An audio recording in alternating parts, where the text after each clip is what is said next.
Good morning everyone. आशा करता हूँ आप सभी अच्छे होंगे, कुशल मंगल होंगे। एक ही ज्योग्राफी क्लास में आप सभी का स्वागत है। एक ही ज्योग्राफी क्लासेज में भूगोल से संबंधित विषय सामग्री का अध्ययन करवाया जाता है। जैसा कि है पूर्व क्लास में हमारा जो टॉपिक चल रहा था वह राजस्थान के भूगोल में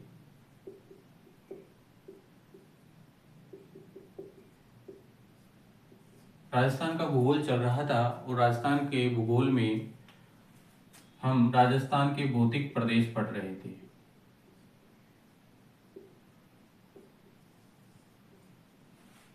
हमने देखा था राजस्थान को अध्ययन की दृष्टि से भौतिक प्रदेश को प्रमुखतः कितने भागों में बांटा गया? 4 भागों में बांटकर हमने अध्ययन किया था। वो 4 भाग कौन कौन से थे? राजस्थान का पश्चिमी रेतीला मैदानी प्रदेश, अरावली प्रदेश, उत्तरी पूर्वी मैदानी प्रदेश, दक्षिणी पूर्वी पठारी प्रदेश। जो हमारा भौतिक प्रदेश चल रहा था पूर्व क्लास में वह था राजस्थान का पश्चिमी रेतीला मैदान। कौन सा चल रहा था? पश्चिमी रेतीला मैदानी प्रदेश भी कह सकते हैं इसको।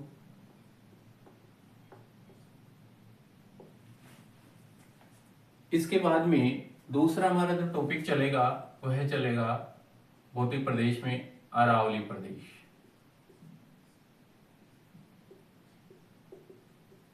कौन सा टॉपिक चलेगा? अरावली प्रदेश।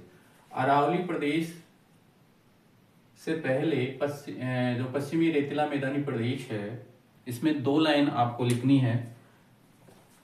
2 लाइन और देखते हैं ये पश्चिमी रेतीला मैदान की विशेषताएं थी वह कौन सी थी। पहली,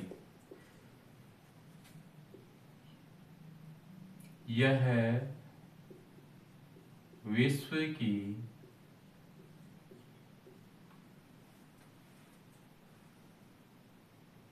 विश्व का सर्वाधिक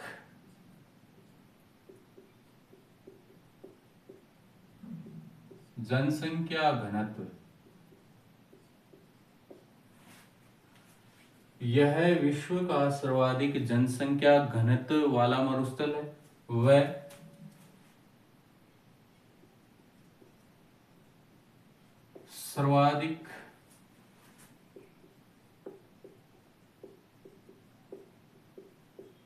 सर्वाधिक जैव विविधता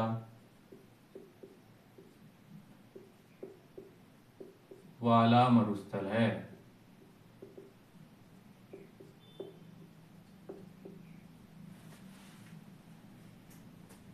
अगर बात करें विश्व की तो विश्व में सबसे ज्यादा जनसंख्या घनत्व कहाँ पाया जाता है? पश्चिमी रेतीला मैदानी प्रदेश में। साथ ही साथ यहाँ पर जैव विविधता भी पाई जाती है। जीव जंतु, पशु पक्षी, पेड़ पौधे, वनस्पति इत्यादि यहाँ पर बहुत ज्यादा पाए जाते हैं और मरुस्थलों की तुलना में। इसकी जो नेक्स्ट विशेषता थी वो देखिए। नेक्स्ट विशेषता ये थी कि यह भारत के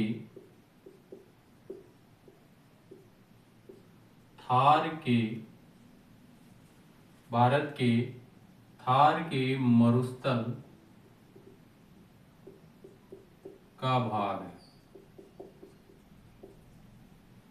भाई थार का जो मरुस्थल है इसी का भाग कौन सा है? पश्चिमी रेतीला मैदानी प्रदेश।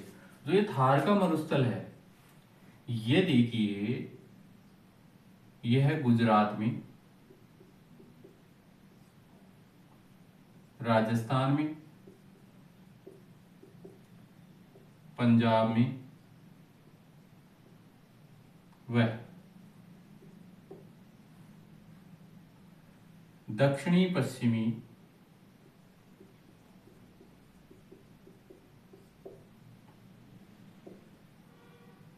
हरियाणा में विस्तारित है। जो थार का मरुस्थल है ये प्रमुख रूप से तो गुजरात, राजस्थान और पंजाब में है, लेकिन इसकी कुछ हिस्सा हरियाणा में भी पाया जाता है। ये थार के मरुस्थल की बात कर रहे हैं अपन।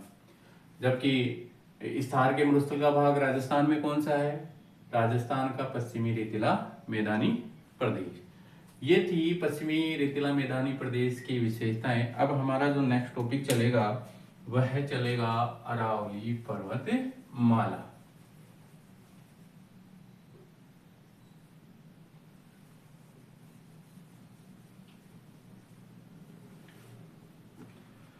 ये जो अरावली पर्वतमाला है यह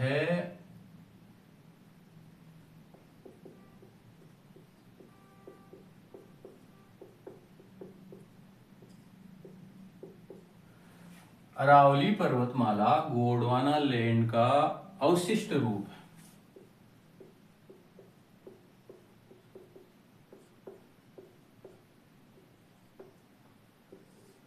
यानी कि कभी जब अरावली पर्वतमाला जब बना था यह गोंडवाना लैंड में आता था। गोंडवाना लैंड से क्या तात्पर्य है?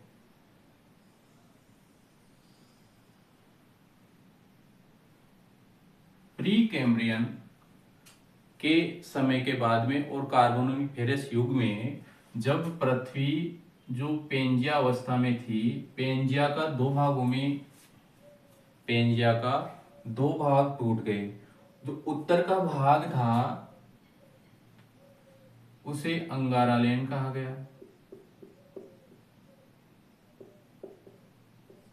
और जो दक्षिण का भाग था इसे गोंडवाना लैंड कहा गया।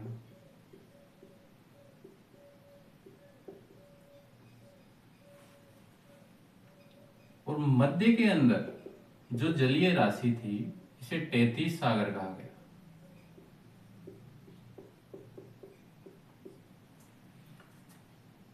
और पृथ्वी के चारों ओर जो विशाल जलीय राशि थी,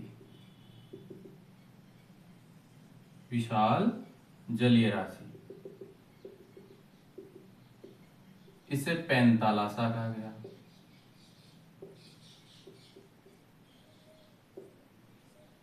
वर्तमान में जो पैंतालासा है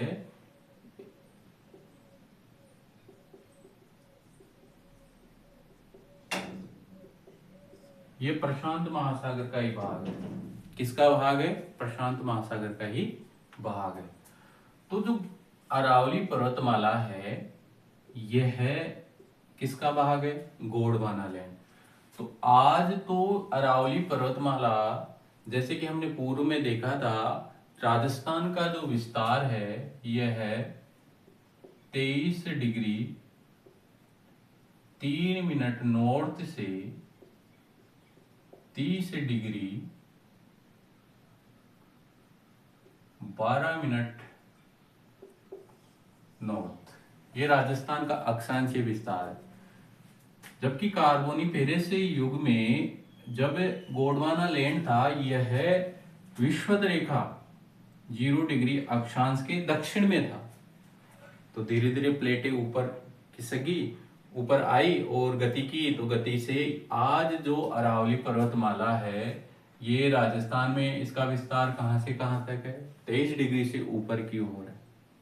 23 डिग्री से ऊपर की ओर है, लेकिन इस 23 डिग्री से दक्षिण की ओर भी इसका विस्तार है, वो गुजरात में भी है।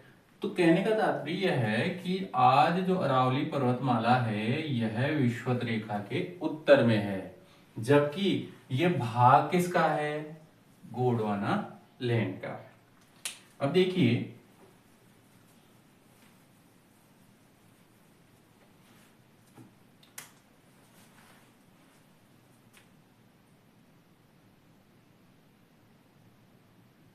ये हमारा भारत है,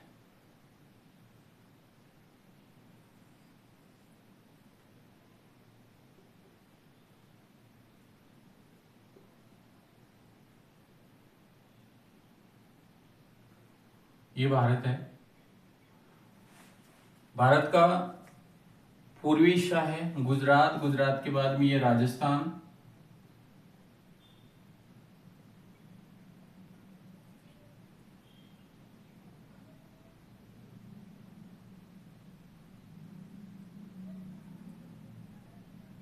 ये जम्मू कश्मीर लद्दाख का क्षेत्र आ गया।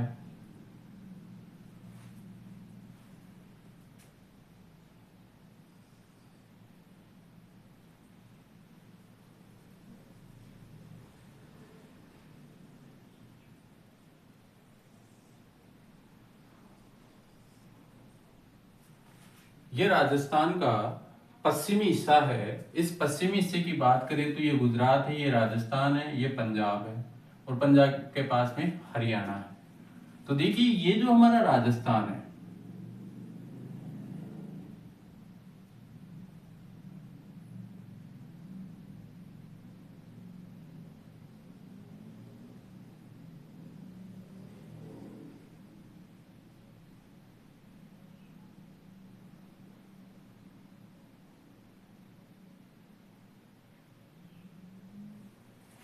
ये जो राजस्थान है, इस राजस्थान से जब हम बात करें तो ये पंजाब का हिस्सा टच है। पंजाब के बाद में ये जो हिस्सा है ये हरियाणा का टच है, और ये गुजरात का हिस्सा है। ये R four Rajasthan, P four Punjab और H फोर हरियाणा, और ये G फोर गुजरात। ठीक है, तो ये राजस्थान में गुजरात, राजस्थान और हरियाणा, और ऊपर चलेंगे तो ये दिल्ली का क्षेत्र है, ये दिल्ली है। राजस्थान में जो अरावली पर्वतमाला है ये लगभग मध्य से गुजरता है।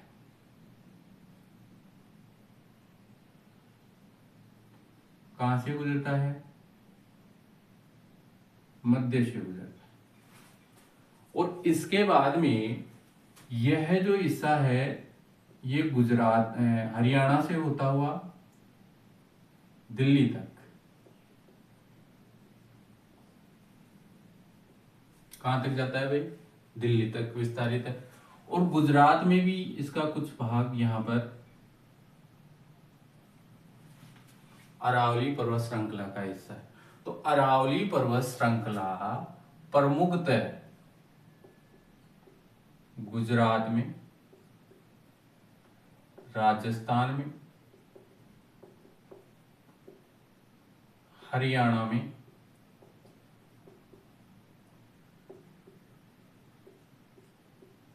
वह दिल्ली में विस्तारित है।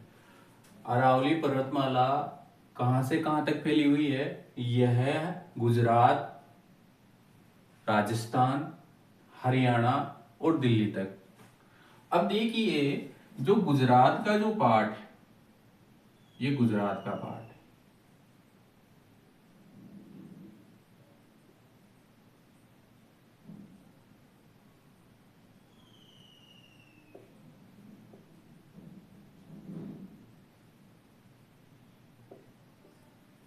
गुजरात में यह है खेड़ ब्रह्मा। कौन सा क्षेत्र? खेड़ ब्रह्मा का क्षेत्र से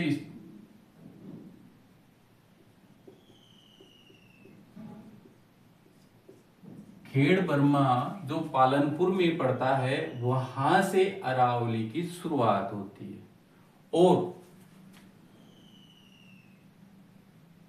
सांबर झील तक।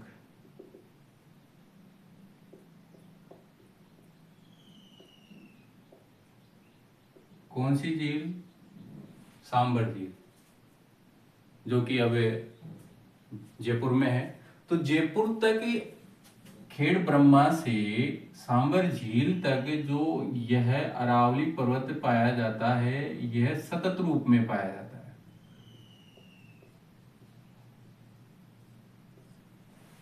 यानी कि लगातार पाया जाता है। इसके बाद में जो भी अरावली पर्वत श्रृंखला पाई जाती है यह खंडित रूप में पाई जाती है। किस रूप में पाई जाती है? खंडित रूप में। यानी कि यहाँ पर पर्वत श्रृंखला है, बीच में फिर मैदान आ गया, फिर पर्वत श्रृंखला आ गई, यानी कि छोटी छोटी पर्वत पे श्रृंखलाओं के रूप में यह पाई जाती है, छोटे छोटे रूप में पाई जाती है, सतत नहीं है। हरियाणा से होती है, यह जाती है दिल्ली,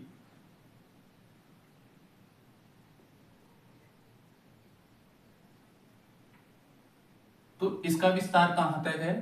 दिल्ली तक। अब फिर बात करते हैं जो ये अरावली पर्वतमाला है, ये अरावली पर्वतमाला यहां से लेकर यहां तक इसकी लंबाई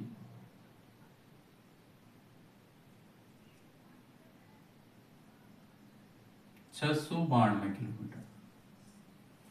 कितनी है? 692 किलोमीटर। कहां से?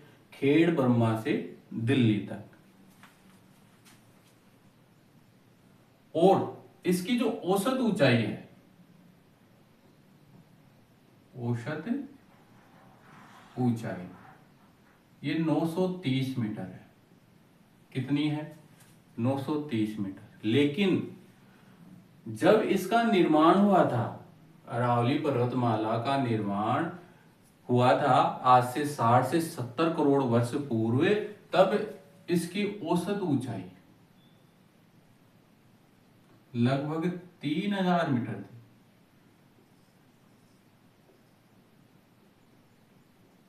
कितनी थी भाई? लगभग 3000 मीटर ऊंचा था, जो कि आज जो हमारा हिमालय पर्वत है इससे भी ऊंचा था। लेकिन यह धीरे धीरे क्या हुआ? अनाच्छादन क्रिया से,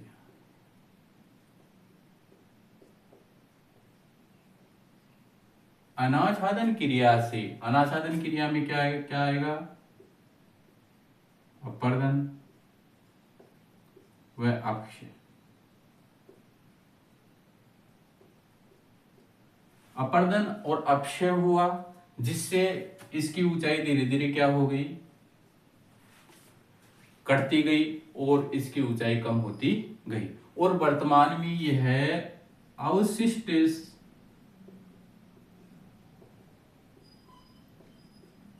रूप में पाया जाता है। किस में पाया जाता है? अवशिष्ट रूप में पाया जाता है। जो ये पर्वतमाला जब इसका निर्माण हुआ था उस समय को कहा जाता है प्री कैम्ब्रियन युग। इसी को कहेंगे पूर्व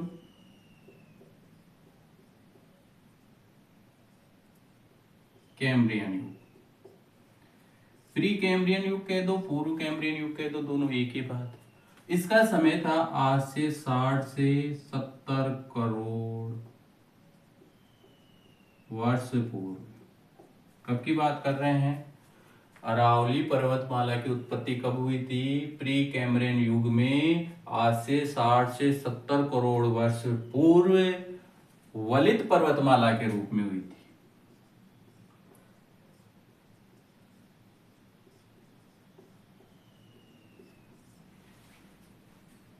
तो अरावली पर्वतमाला कैसा पर्वत है भाई? वलित पर्वत है। कैसा पर्वत है? वलित। साथ ही साथ ये अवशिष्ट पर्वत भी कहा जाता है, क्योंकि वर्तमान में इसके अवशेष मिल रहे हैं। किसके? अनाच्छादन क्रिया से इसका आकार धीरे धीरे क्या हो गया? छोटा हो गया। और वर्तमान में इसकी औसत ऊंचाई कितनी है? 930 मीटर ही है। लेकिन जब निर्माण हुआ था तब कितनी थी? 3000 मीटर थी। अब देखिए, ये जो अरावली पर्वतमाला है इसकी बात करें तो अरावली पर्वतमाला में जो चट्टानें हैं वो ग्रेनाइट प्रकार की, नीश, शिस्ट,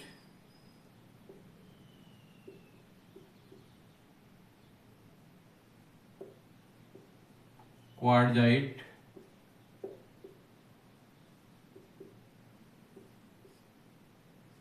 वह हाईलाइट प्रकार की चट्टानें पाई जाती। कौन कौन सी चट्टानें पाई जाती है? ग्रेनाइट प्रकार की,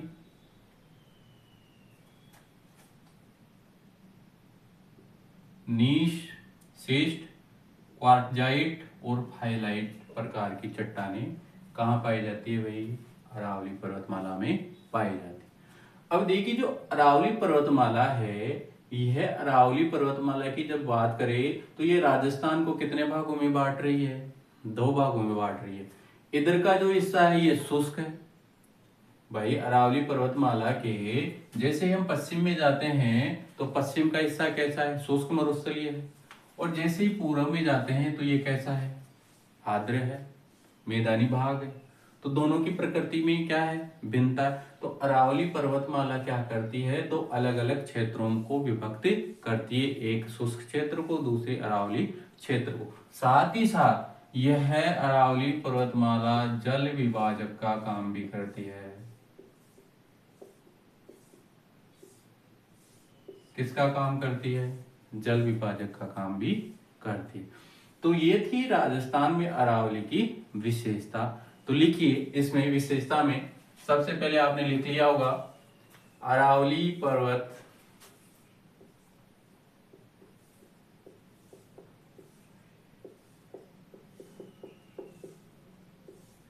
गोंडवाना लैंड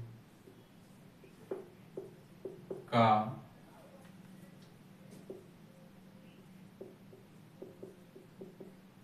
अवशिष्ट भाग है।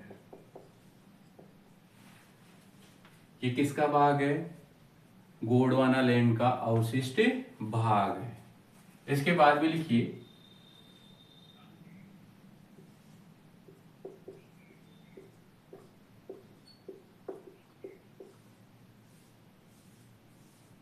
अरावली की उत्पत्ति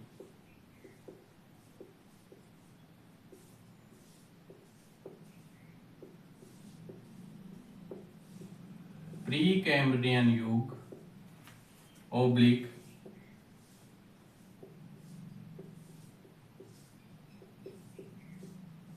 पूर्व कैम्ब्रियन युग, समय कितना था, 60 से 70 करोड़ वर्ष पूर्व। अरावली की उत्पत्ति प्री कैम्ब्रियन युग या पूर्व कैम्ब्रियन युग में हुई थी।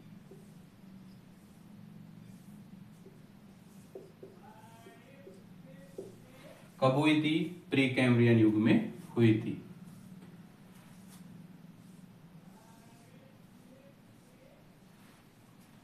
यह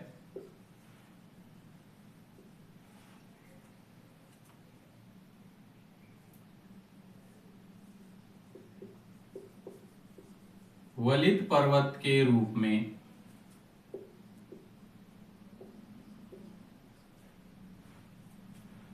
वलित पर्वत के रूप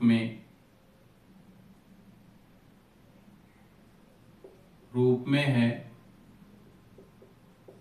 जिसका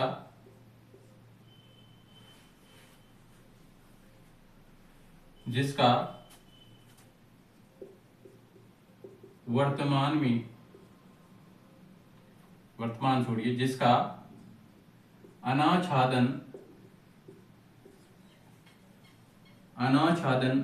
में लिख लीजिए अपर्दन,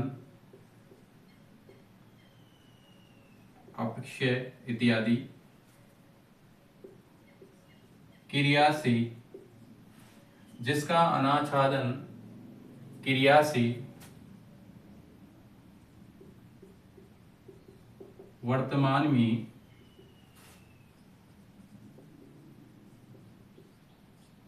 अवशिष्ट पर्वत के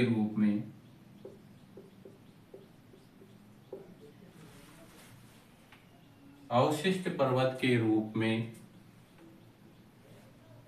जिसका अनाच्छादन क्रिया से वर्तमान अवशिष्ट पर्वत के रूप में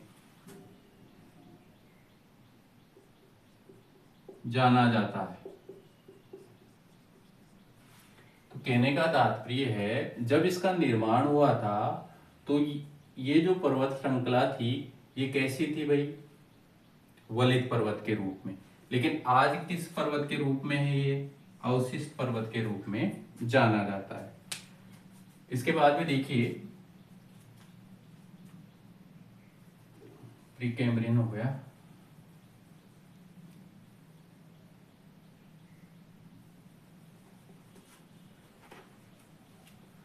आप आशा करता हूं हाथों हाथ नोट्स भी बना रहे होंगे। और जिस प्रकार से ऑफलाइन क्लास चलती है, उसी प्रकार से आपके ऑनलाइन क्लास का ये है वेज चला रखा है। और इसमें संपूर्ण राजस्थान के भूगोल की बिल्कुल निःशुल्क कक्षाएं लगने वाली है। तो जो भी विद्यार्थी अभी तक इस चैनल से आज पहली बार जुड़ा है वो इस चैनल को सब्सक्राइब कर ले और साथ ही साथ अपनी जो भी मित्र हैं मिलने वाले हैं उनको ज़्यादा से ज़्यादा शेयर कीजिए, जिससे कि अपना परिवार भी बढ़ सके और आप सभी को और अपने मित्रों को भी फायदा हो सके। और अभी तक जिन्होंने अभी इस चैनल को सब्सक्राइब कर लिया और लाइक नहीं किया तो लाइक भी कर देना। फिर देखिए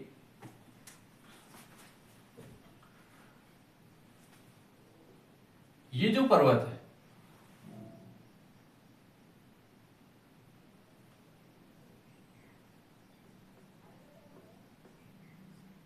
अरावली पर्वत की बात हो रही थी, अरावली प्रदेश की बात हो रही थी।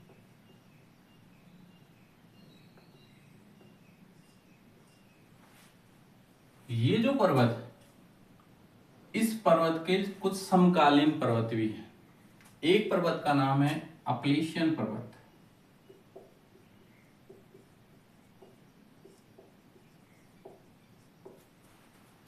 ये संयुक्त राज्य अमेरिका में है। कहाँ है? अपलेशियन पर्वत संयुक्त राज्य अमेरिका में। दूसरा है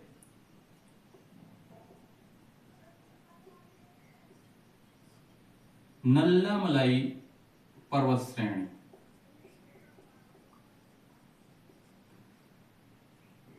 नल्लामलाई पर्वत श्रेणी ये भारत में है। और भारत में कहाँ है? पूर्वी घाट। तो पूर्वी घाट में नल्लामलाई पर्वत श्रृंखला और संयुक्त राज्य अमेरिका में अपलेशियन पर्वत श्रृंखला, ये दोनों किसके समकालीन है भाई? अरावली पर्वतमाला के समकालीन है। तो लिखिए इसमें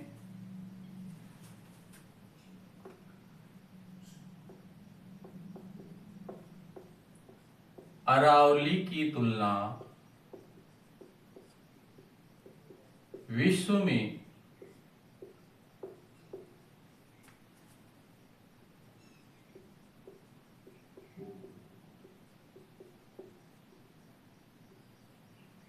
में अपलेशियन पर्वत से तथा भारत में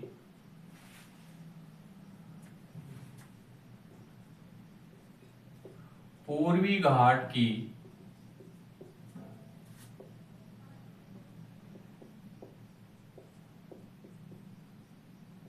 नल्लामलाई श्रेणी से की जाती है। भाई अरावली की तुलना किससे की जाती है? अपलेशियन पर्वत से। कौन से पर्वत से की जाती है? अपलेशियन। कहाँ है ये? लिख लेना भाई, ये यूएसए। कहाँ है? संयुक्त राज्य अमेरिका में। और दूसरी नल्लामलाई श्रेणी ये कहाँ है? पूर्वी घाट। अर्थात इनका निर्माण भी कब हुआ था? आज से 60 से 70 करोड़ वर्ष पूर्व। या ऐसा भी कह सकते हैं कि इनका निर्माण भी कब हुआ था? प्री कैम्ब्रियन युग में या पूर्व कैम्ब्रियन युग में। इसके बाद में लिखिए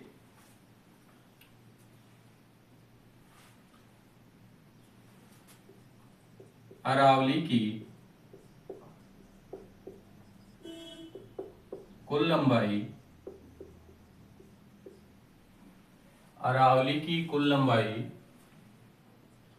692 किलोमीटर है। कितनी है? 692 किलोमीटर है, जो गुजरात, राजस्थान,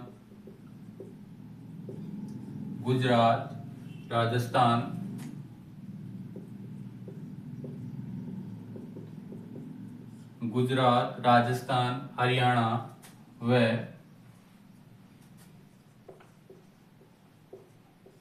दिल्ली में फैली है।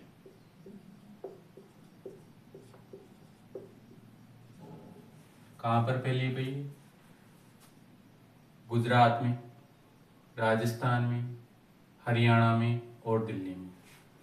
क्वेश्चन पूछ सकता है कि राजस्थान की में जो अरावली पर्वतमाला है ये सतत रूप से किसमें, सतत रूप से कहाँ तक फैली हुई है, सांबा झील तक।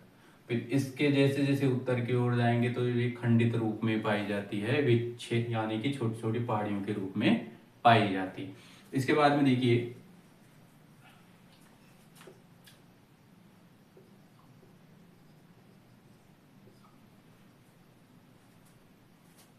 अरावली पर्वत की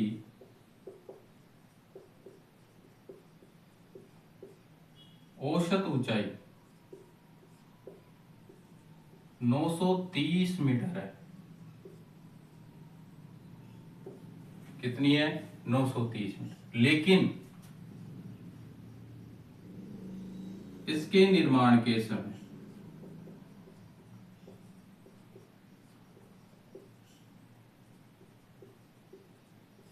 अरावली पर्वत के निर्माण के समय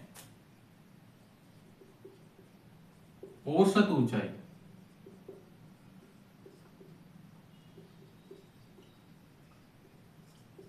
3000 मीटर थी। कितनी थी, 3000 मीटर थी। इंक डाल देते हैं भाई पेन में। तो 3000 मीटर की जो ये पर्वत श्रृंखला थी ये कब थी, आज से लगभग 60 से 70 करोड़ वर्ष पूर्व थी।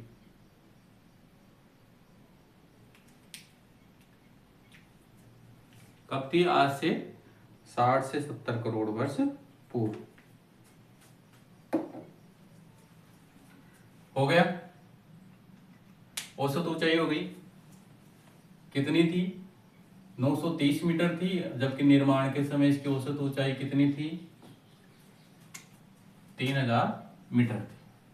अब आगे लिखिए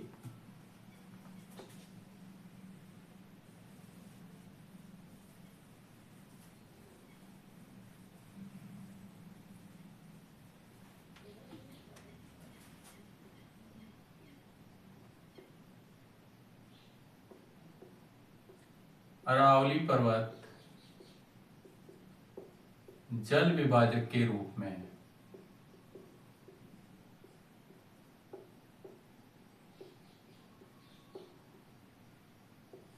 अरावली पर्वत किस रूप में है, जल विभाजक का काम करता है। इस अरावली पर्वत से पश्चिम में जो भी नदियां निकलती है वो या तो खंबात की खाड़ी में या फिर अरब सागर में जाकर अपना जल गिराती, जबकि इसके पूर्व में जो भी नदियां निकलती है वो नदियां अपना जल कहाँ गिराएगी, बंगाल की खाड़ी में। कौन सी खाड़ी में, बंगाल की खाड़ी में। तो ये क्या करती है, जल विभाजन का कार्य भी करती है।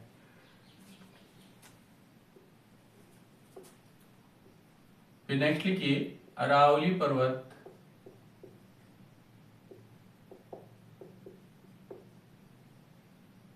पर्वत ग्रेनाइट, नीश, शिस्ट,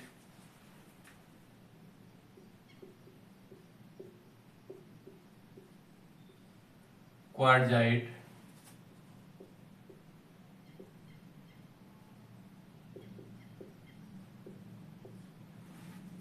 वह पाइलाइट चट्टानों से बना है।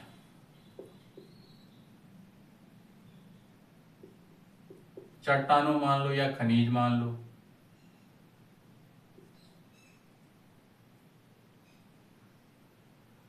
चट्टानों से बना है।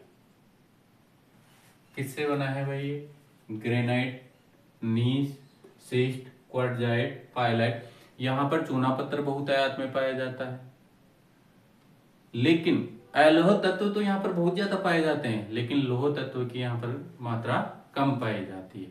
तो खनिज संपदा में तो ये बहुत ज्यादा है, लेकिन लोह तत्व यहाँ पर कम पाया जाता है, अलोह तत्व बहुत ज्यादा पाए जाते हैं यहाँ पर। तो अरावली पर्वत माला में ग्रेनाइट, नीस, शिस्ट, क्वार्टजाइट और पाइलाइट चट्टानें पाई जाती है। फिर इसके बाद में देखिए जल विभाजक हो गया, अपलेशन ये भी लिख लिया अपन ने।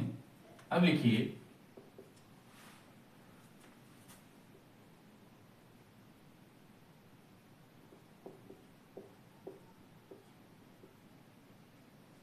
अरावली पर्वत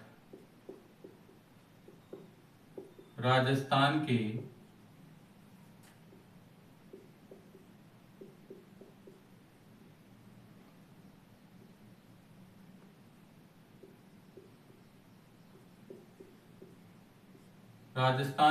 दक्षिण पश्चिम से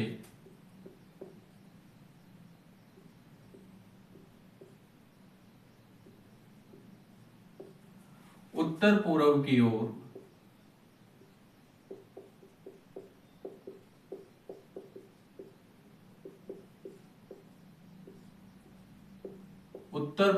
ओर विस्तारित है।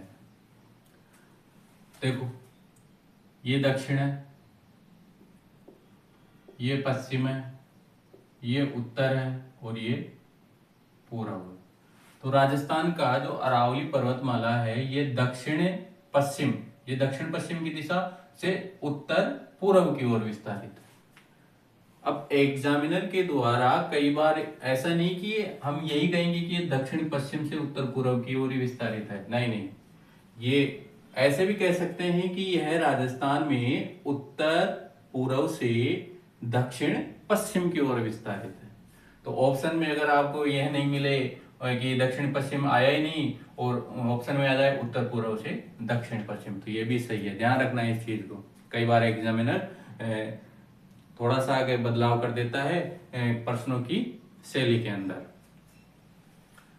तो अरावली पर्वतमाला दक्षिण पश्चिम से उत्तर पूर्व की ओर विस्तारित है। इसे कोष्टक में लिख लीजिए भाई। उत्तर पूर्व से दक्षिण पश्चिम की ओर, दोनों ही की बात। यह राजस्थान में 550 किलोमीटर लंबाई में है। कितनी लंबाई में है? 550 550 किलोमीटर की लंबाई में है, जो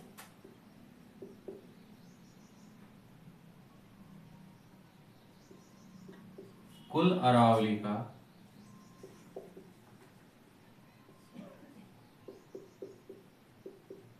लगभग 80% क्षेत्र है।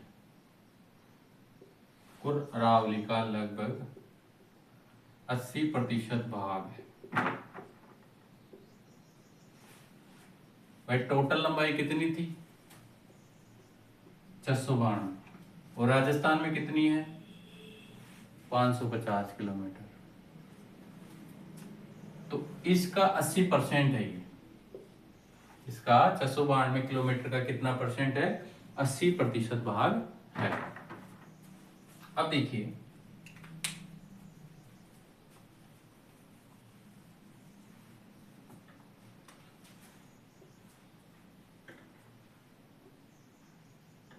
यह राजस्थान के कुल भाग, यह राजस्थान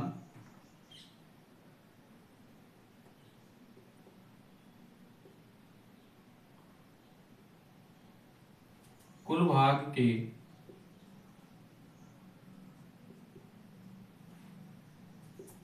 9% क्षेत्र पर फैली है।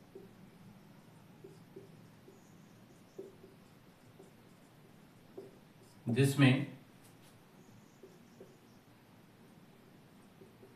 राजस्थान की लगभग 10% जनसंख्या निवास करती है। ये लाइन तो हमने पूर्व में भी लिख ली थी, पुनः लिख लीजिए। राजस्थान की का कुल जो क्षेत्रफल है उसका कितना प्रतिशत है? 9%। और यहां पर जनसंख्या कितनी निवास करती है?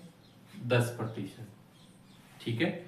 अब इसके बाद में देखिए, जो हमारी ये जो अरावली पर्वतमाला है, इसमें बहुत चोटियां हैं और उन चोटियों से अक्सर एग्जामिनर क्वेश्चन करता रहता है। तो उन चोटियों को देखते हैं, कौन सी चोटी कहाँ पर है, सबसे ऊंची चोटी कौन सी है, उसकी ऊंचाई कितनी है, उसकी विशेषता कितनी है।